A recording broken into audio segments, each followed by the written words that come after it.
Oh, hey, look, just randomly I showed this record in my last video. I had no idea there's a record store day version.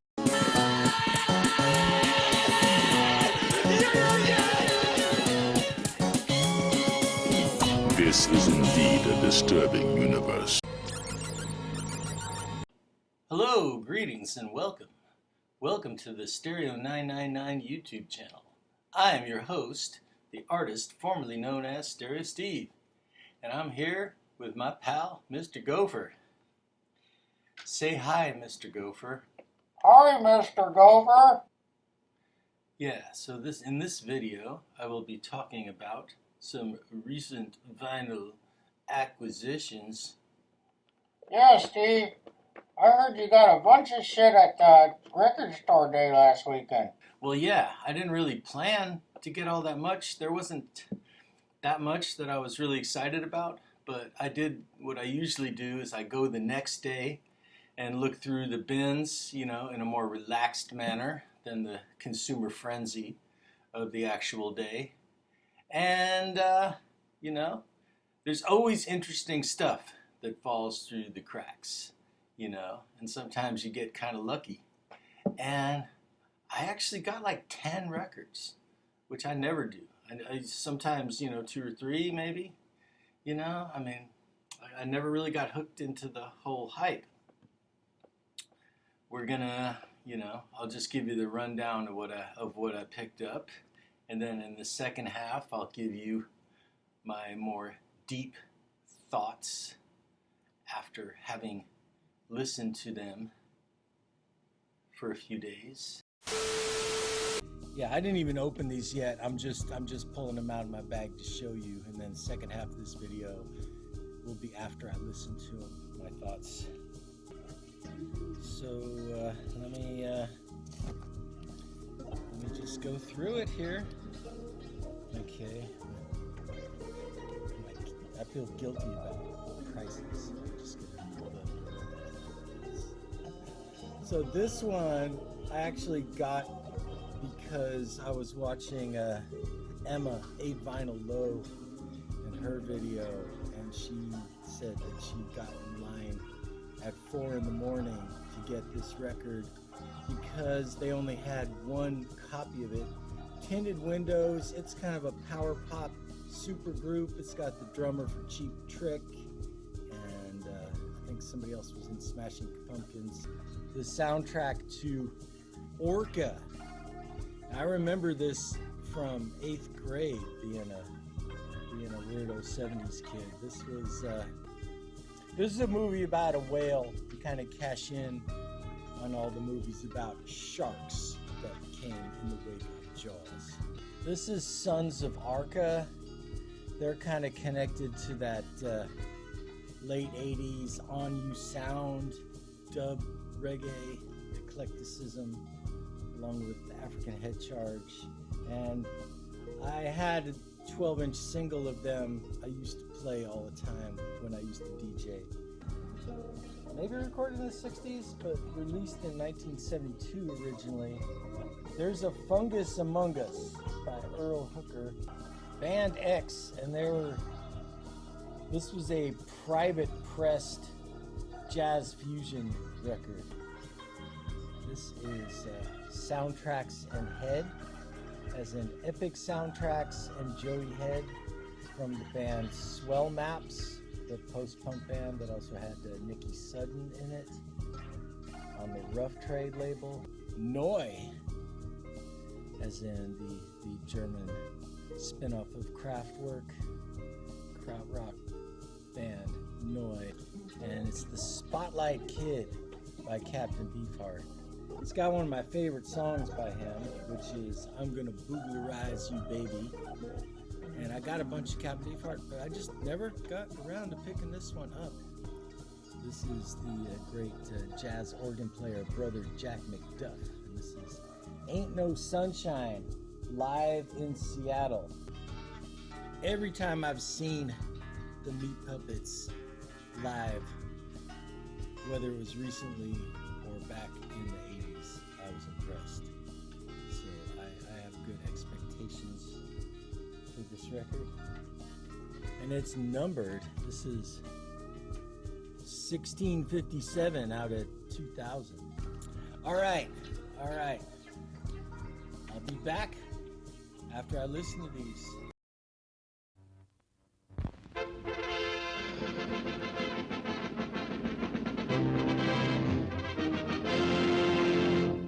A lot of people don't know this, but this is actually the right way to eat a cinnamon roll. We start by unraveling it from the center.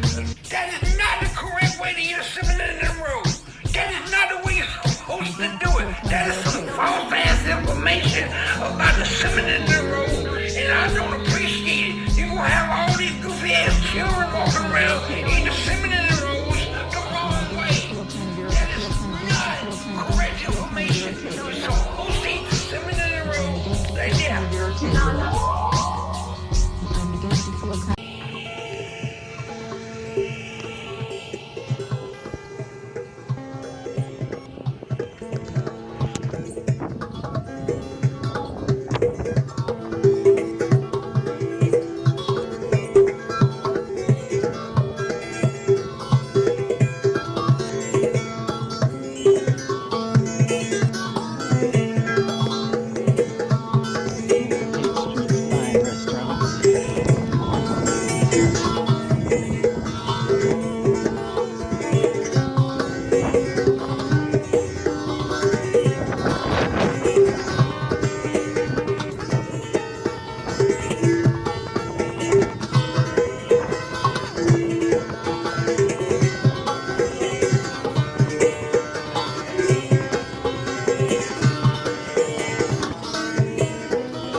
Move over, gopher. And let the meat puppets take over. Yeah, this is Meat Puppets live in Montana. It didn't say like on the back when, and I figured it could have been any time in their career, but it was 1988, which late 80s Meat Puppets was pretty magical. But I don't know if this really captures the magic of seeing them, but still, they do Lake of Fire, Maiden's Milk Plateau, and then the little surprise cover songs that always made it fun. So yeah, this is pretty cool, and it was 2 shows in Montana in 1988, and the tracks were selected by their drummer Derek Bostrom, who also did the drawings, you know. So yeah, Meat Puppets live in Montana. Thumbs up. One of a couple of live albums that I picked up is Daga Daga Daga. This is Soundtracks and Head, aka Epic Soundtracks and Joey Head from the Swell Maps. Swell Maps were a post-punk band on the Rough Trade label that I don't hear people talk about nearly enough. But these two formed a side project, and in 1981 they released a 12-inch single called Rain, Rain, Rain, which I used to love playing on my 3 in the morning radio show. And it turns out they recorded a whole album's worth of stuff, but never got the money to put it out. And I noticed right away this is like remixed from the master tapes, because I have the Rain, Rain, Rain single, and this sounds different. But anyway, if you're a fan of the atmospheric side of post-punk music, and you liked the experimental bits on the old Swell Maps albums, thumbs up. Thumbs up. They're all gonna be thumbs up. Okay. This one's pretty cool. This is There's a Fungus Among Us, or Teresa Fungus Among Us, by Earl Hooker. Nice chrome artwork here. Earl Hooker's John Lee Hooker's cousin. I heard of him. I didn't have any of his stuff, and I was expecting more straight up blues, but this is some funky, groovy instrumental stuff with bass and drums and organ, and Earl's killer slide guitar playing right up front. He does "Hold On, I'm Coming." Look at that. That's some tasty splatter vinyl there. But yeah, I'm very glad I got this one. It was, yeah, thumbs up.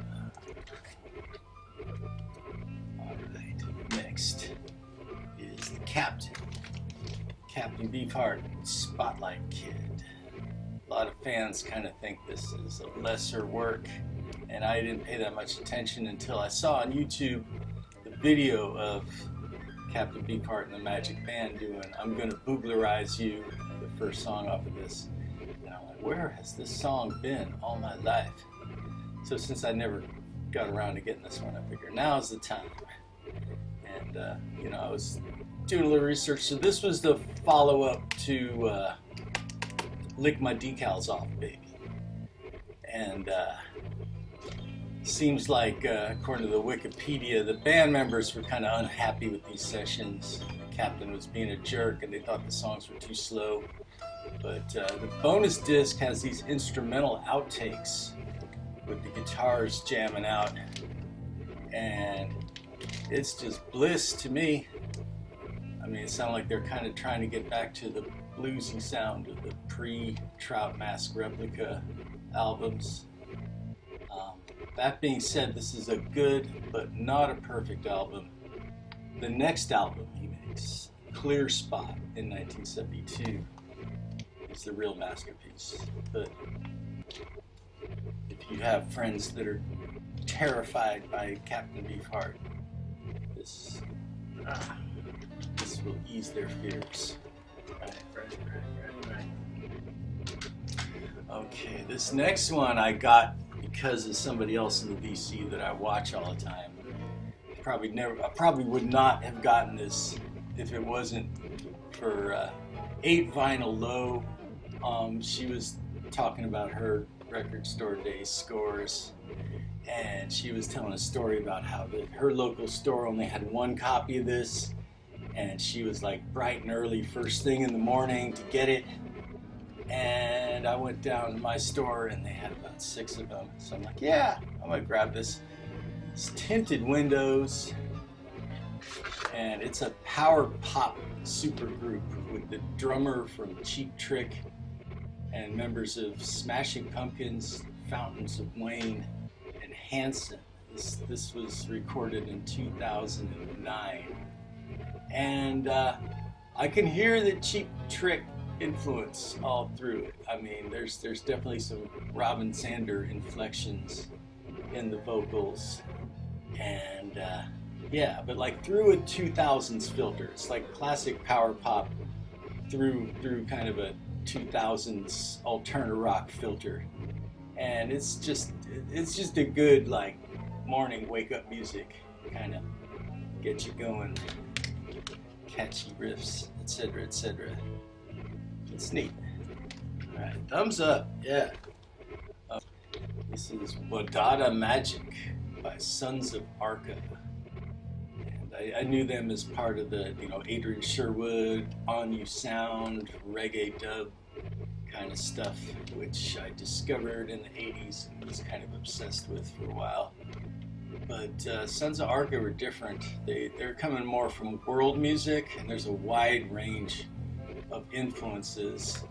This is a reissue of their second album from 1983, which you've heard me talk about what a great year for music 1983 was. But yeah, it's got reggae, Middle Eastern music, dub, rock, dance music, all just kind of mixed into this. And yeah, I mean, I only had a 12-inch single of theirs.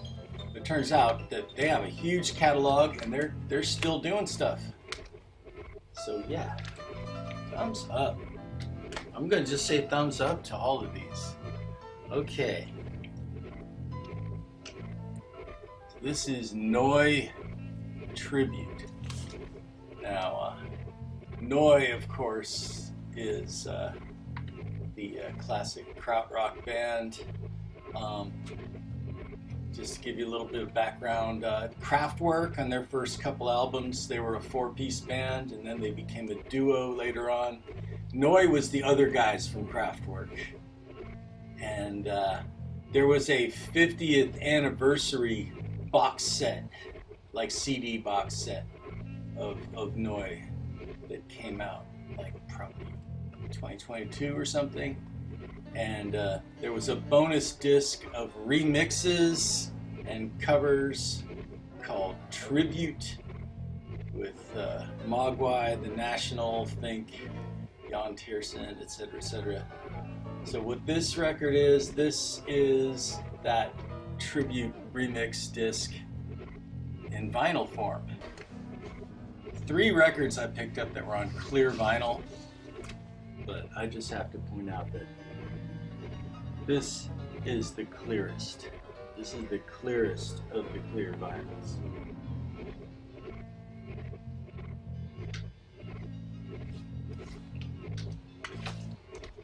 But yeah, there were a couple of these remixes that I was playing the hell of on Spotify, and I'm like, yeah, I should have this.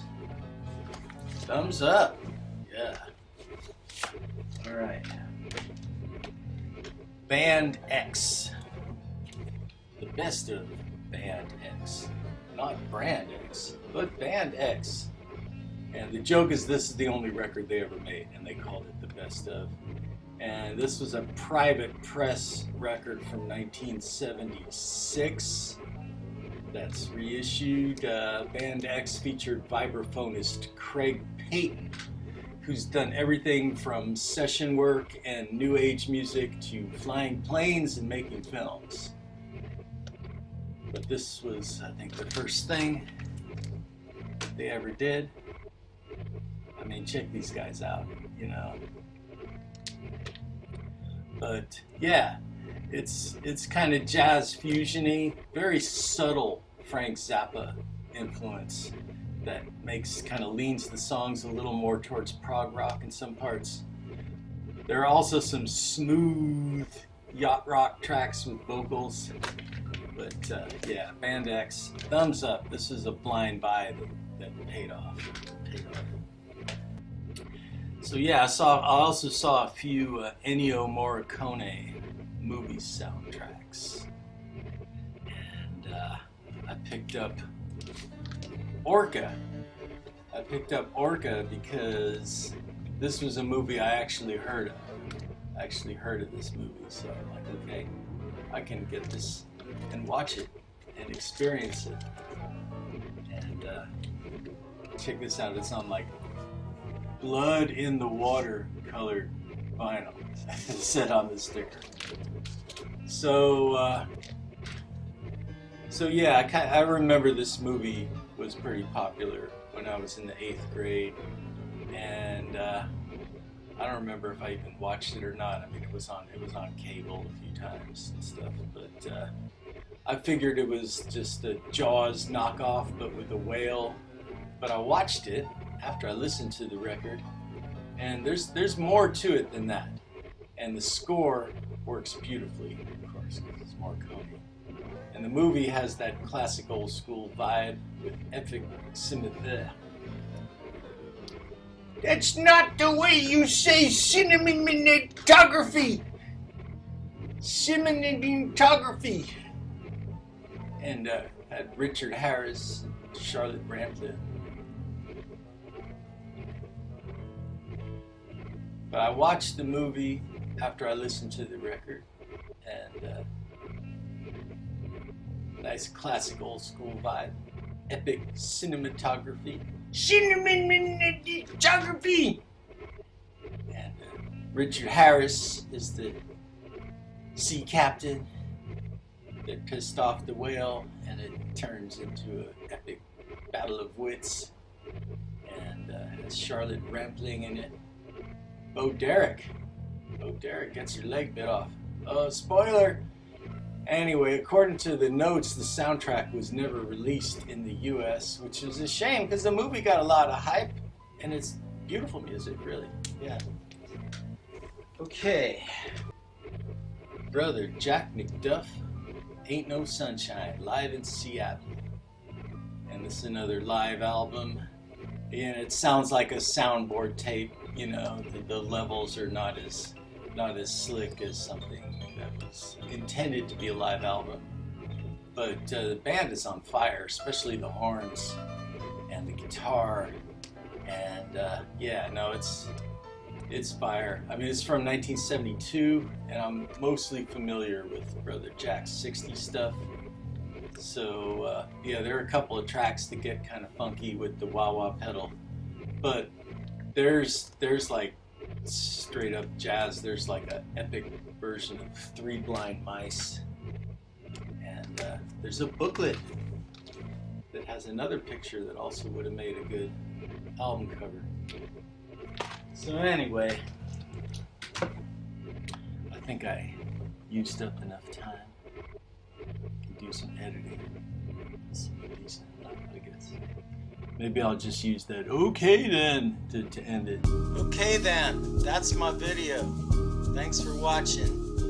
Like, subscribe, leave a comment, and peace. That is not correct information. You're supposed to eat the cinnamon in a row like that.